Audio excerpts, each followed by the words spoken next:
खबर यूपी के सुल्तानपुर जिले से है, जहां पर नगर पालिका की बोर्ड बैठक में बजट पास नहीं हो सका है। कराई गई लिखित वोटिंग में 16 सभासद एक तरफ हो गए हैं, जिस पर पालिका अध्यक्ष ने बैठक समाप्त करने की घोषणा कर दी। लामबंद दर्जनों सभासद वहीं परिसर में धरने पर बैठ गए। नगर पालिका परिषद में सुबह 9 बजे से ही कलेक्ट्रेट व डाकखाना के पास बैरियर लगा दिया गया। गेट पर कई थानों की फोर्स तैनात कर दी गई। परिसर में एसडीएम सदर व सीओ नगर भी काम्बिंग करते दिखे। नोडल अफसर एडीएम वित्त व राजस्व दो बार मॉनिटरिंग करने पहुंचे। सभासदों ने सदन की शुरुआत होते ही कहा कि बिजली, पानी, सफाई समेत जनता के हितों के मुद्दे नहीं रहते हैं। टैक्स व अन्य धन उगाही वाले मुद्दों को शामिल किया जाता है। आज तक एक भी कार्यों का ब्यौरा कभी ना तो सदन में रखा जाता है, ना ही लिखित तौर पर अवगत कराया जाता है। पिछले कार्यों का पहले ब्यौरा दिया जाए, तब बैठक की शुरुआत की जाए। वहीं जिले में पहली बार किसी बैठक में साजिश के तहत एसडीएम सदर रामजी लाल ने मीडिया को सदन में नहीं जाने दिया, जबकि एसडीएम को मीडिया की स्वतंत्रता बाधित करने का कोई अधिकार नहीं है। फिलहाल जब मीडिया कर्मी को कवरेज करने के लिए रोके जाने की खबर डीएमसी इंदुमती को मिली, तो उन्होंने एडीएम वित्त राजस्व उमाकांत त्रिपाठी को मौके पर भेजकर मीडिया कर्मियों को कवरेज के लिए बुलवाया। फिलहाल एसडीएम सदर रामजी लाल के इस मनगढ़ रवैये की शिकायत शासन तक हो गई है। बहरहाल अब भविष्य में होने वाली बोर्ड की बैठक का इंतजार करना होगा। सीधे सीधे यह कहा जाए कि प्रशासन व नगर पालिका का गठजोड़ बजट नहीं पास करा सका तो कोई अतिशयोक्ति नहीं होगी। आइए देखते हैं इस बैठक को लेकर सभासद व पालिका अध्यक्ष का क्या कहना है। नतीजा हम लोग धरने पे बैठे इस बात को लेके हैं कि हमारी बात, हमारी जनहित के मुद्दे जो बिजली, पानी, सफाई और सबसे हैं उनको लिखा जाए। प्रोसीडिंग बुक में ये नियम है कि जो भी सदस्य जो अपने अपने क्षेत्र की बात कहे या जो भी सदन में बात कहे वो लिखी जाए। उसको किसी ने लिखा नहीं और हम लोग 16 सदस्यों ने कहा कि अध्यक्ष जी बैठे, सचिव जी बैठे, लेकिन अध्यक्ष जी उठ के चली गई। जबरदस्ती उन्होंने बैठक समाप्ति की घोषणा की। उसके बाद पीछे पीछे ईओ महोदय भी चले गए। हम लोगों ने कहा कि नियम है कि 16 सदस्य हैं, इसी में से हम एक किसी को अध्यक्ष बना के बैठा देते हैं चयनित करके। उनको भी नहीं बैठने दिया गया। फिर हम लोग 16 सदस्य यहाँ आके धरने पे बैठे हैं कि हमारी प्रोसीडिंग में बात लिखी जाए।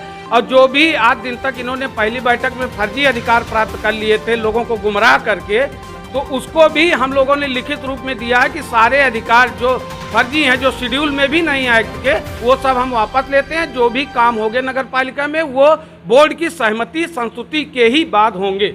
आप लोग गुमराह क्या नाम है आपका? संतोष मिश्रा। भाजपा में किस पद पे हैं आप? मैं सभासद पद पे हूँ और मैं भी भाजपा से हूँ और चेयरमैन साहिबा भी भाजपा से ही हैं। मेरा उनसे कोई व्यक्तिगत विरोध नहीं है। मेरा विरोध सिर्फ इस नगर पालिका की कार्यशैली से है। इस कार्यशैली में जो भ्रष्टाचार है, मेरा विरोध उसके साथ है। जब हमारे केंद्र में माननीय मोदी जी की सरकार और प्रदेश में माननीय योगी जी की सरकार, जहाँ भाजपा जो है वो भ्रष्टाचार को ख़त्म कर रही है, वहीं इस नगर पालिका में भ्रष्टाचार फैला हुआ है। मेरा इस सिस्टम के खिलाफ विरोध।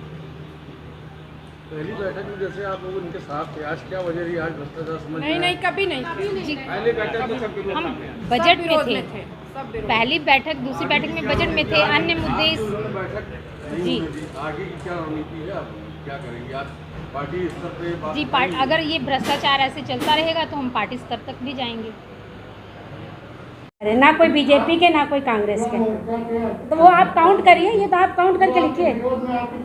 नहीं तो वो आप उन लोग से पूछिए क्यों विरोध कर रहे हैं। सदन की बात हम यहाँ रखेंगे ना, जो बोर्ड में वो बात हम रखेंगे। क्या निष्कर्ष निकला? क्या ये बजट नहीं, बजट पास नहीं हुआ। पास नहीं हुआ? हाँ। आगे क्या रणनीति है? और ये जो अभी धरने में बैठे क्या रणनीति है? आगे फिर वो बोर्ड की बैठक न बुलाई जाएगी, नहीं तो फिर पायदान वाइज आगे चढ़ा जाएगा जैसा होगा। जो एक तरफा 16 लीगल प्रोसेस पे चला जाएगा। 16 सदस्य अगेंस्ट हैं। ऐसे में नहीं लगता कि आपका पलड़ा वीक है कि आप कमजोर हैं और 16 एक तरफ है, वन साइड नहीं? अब उसके लिए कुछ नहीं कर सकते ना। अब वो 16 क्यों विरोध करे तो उनसे पूछिए ना। हमारा एजेंडा था, हमने एजेंडा एक हफ्ता पहले दिया था। इन्होंने पहले से लिखित कुछ दिया नहीं एजेंडा के लिए। लगातार भ्रष्टाचार के आरोप लगे हैं। पिछली बैठक को भी यही कहा गया कि आपने आरोप लगाना और सिद्ध करना दोनों में अंतर होता है। गुमराह करके आपने पिछली बैठक को प्रस्ताव पारित नहीं, आरोप लगाना और सिद्ध करना में अंतर होता है। पहले की भी प्रोसीडिंग रजिस्टर गई, अगर उसमें कुछ गलती होती है तो कमिश्नर के पास से लिख के आता कि आपका बैठक कामयाब नहीं हुआ। ऐसा कुछ लिख के आज तक नहीं आया जब भी बैठक पिछली हुआ। बैठक तो आपने एक तरफा करा ही लिया था ना, तो कही रहे कि गुमराह करके गए। अरे तो जो रहेगा कोरम में, जो आएगा वही तो भाग लेगा, जो आएगा ही नहीं तो वो भाग क्या लेगा। सुरेश अग्रहरी के साथ अनुराग द्विवेदी, दस्तक भारत, उत्तर प्रदेश।